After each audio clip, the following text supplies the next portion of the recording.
All right, Harry, I have a good question for us today. Who was the first gospel messenger after Jesus' resurrection? Yeah, that's a kind of an interesting question because normally we think about the disciples and all the people that Jesus shared the gospel with for 3.5 years.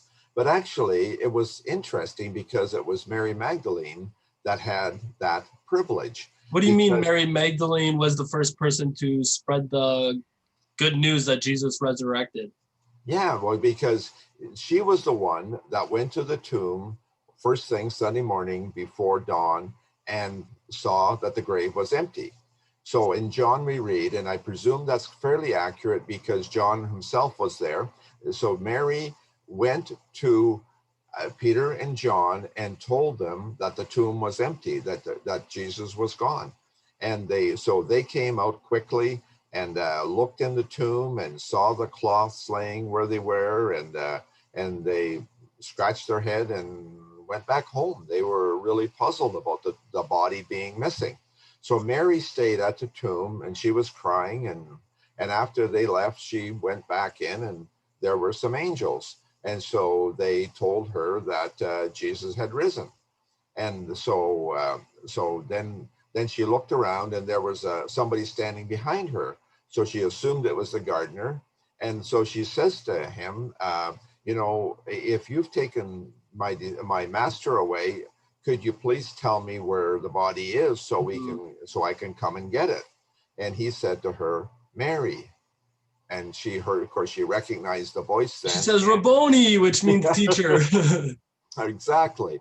So then he says to her, he says, don't touch me as I haven't gone up to my father, but he says, please tell the disciples that that I have that I have gone, I'm going to my father and your father, to my God and your God.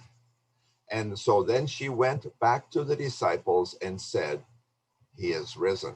I have a question though. I have a question. That's quite an honor. Isn't that fair to say? Like, wow, what a privilege of that to happen to somebody. What made Jesus decide to tell Mary of all the people that he could have decided to? What made her so special to deserve that? Yeah, no, I really love that because the Bible tells us in a couple of the Gospels that 7 demons have been cast out of her. So she certainly had a history of some kind because you don't get 7 demons by accident. You would have Mm-hmm. had to have been a little sketchy somewhere. But her love for Jesus was such that she and a couple other ladies apparently went to the tomb before dawn on Sunday morning. She also got more spices and everything on Saturday evening after the after Sabbath was over. There's an hour or two, and she got the spices together, and she was at the tomb first thing Sunday morning before dawn to anoint the body further. It And reminds me of the parable where Jesus says, "Those who are forgiven much love much." And exactly.